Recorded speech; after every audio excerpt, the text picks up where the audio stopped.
we have a lot of work that still needs to be done. Just quickly on the primary. I've been to the prom before. I've been to this rodeo. I've been to this dance. We'll do it again. We've never lost a primary. We have won every primary with over 70% of the vote. I am the state's, we didn't make this up. Jim Coleman didn't manufacture this, 2 o'clock in the morning.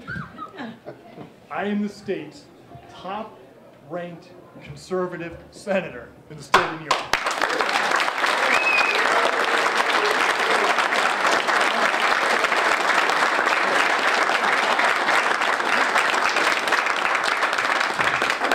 We have Nick Bianco here, who's one of the highest conservative elected officials in the state of New York.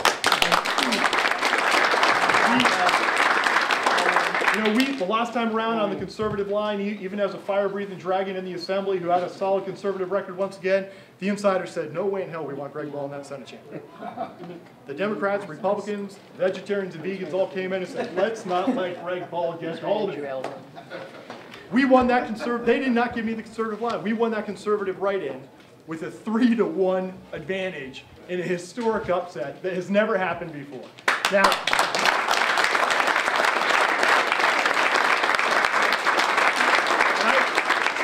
I think Dan Branda is here. If Dan, you're not working for Steve Katz, are you? Where's Dan?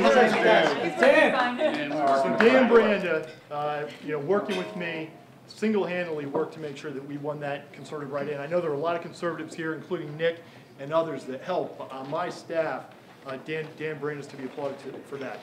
On the primary,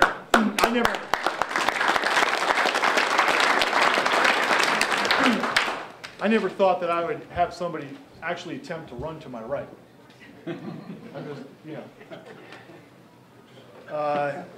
But I'll tell you this. How many people, and I just want to make a point very clear. Most of you know the guy that's going to primary me.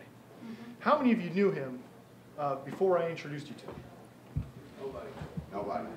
When that man came to me, he said that he was running for U.S. Senate. And I said, you know what, maybe you should run for the state assembly. We work with him. I spent tens of thousands of dollars. I introduced him to my family, to my friends, to my support group. I think it's going to become very clear in the next few weeks, next few months, that this person made friends with somebody that I beat in my first primary, and that a deal was orchestrated. At the end of the day, this election has got to continue to always be about the people in this district. And just when we look at the issues as far as being a solid conservative, just because you believe that we should cut taxes and have a limited budget doesn't mean that you shouldn't also believe that we should help women and children and poor families and people who are struggling to make a living. Just because you're pro-life doesn't mean that you shouldn't work with victims of domestic violence on women's issues, with the special needs population. Just because you're pro-Second Amendment doesn't mean that you shouldn't work to protect the environment. It doesn't mean that you shouldn't work to make sure that we can continue to hunt and fish in this great state. And I believe that if you look at this district, folks, during redistricting, I asked for parts of Texas. I have some very sad news that I didn't get it. Now, maybe there's some Republicans who wish that this entire Senate district looked like Pauling. I love Pauling. I grew up in Pauling. I got my first pair of shoes when I was 13. That's a joke, okay? I know I'm in West Coast. That's a joke. But the point is this. To maintain this seat, this is a Democratic district. We have great places like the city of Peekskill. We have places like Lewisboro, like the town of Cortland, like Yorktown. And you're not going to win this district. You're not going to maintain the Republican majority in this state unless you serve all the people in your district. And that doesn't mean that you don't stay true to your core. And that's indicated by my top-ranked conservative record in the state of New York. But it also means that when you lost to District 80-20, you go to that district and you shake their hands and you touch them and you ask them, how can I help? And if there are people that need help, you help them. Because you do not serve as a senator who's a Republican senator or a Democratic senator. You don't serve as a senator who's Tea Party or Occupy. You serve as a senator for all the people. You have your jacket, you have your jersey.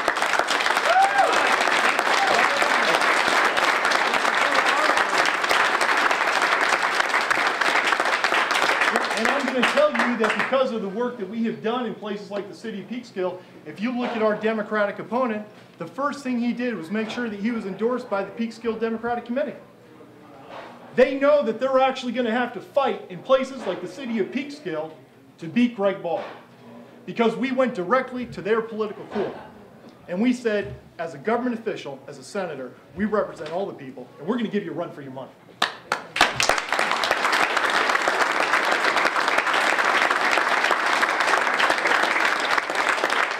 No, in the primary, I need each and every one of you. I'm telling you, there are two really great events, my favorite events. Number one, St. Patrick's Day Parade today in Mount Kisco, which I have to run to. And then we have a St. Patrick's Day Parade tomorrow in Hohopac.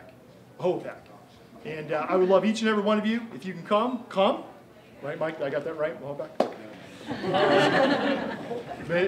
If you can come to that, come and bring your stickers and help us out. And during this primary, with the number of people in this room, we won't win by 70%, we'll win by 90%. And as we continue to push forward after September, when that primary is likely to be, we will have a resounding victory in the general election. I want to thank each and every one of you from the bottom of my heart. Know that there is no doubt that times are going to be extremely tough. The Democrats will spend well north of $2 million.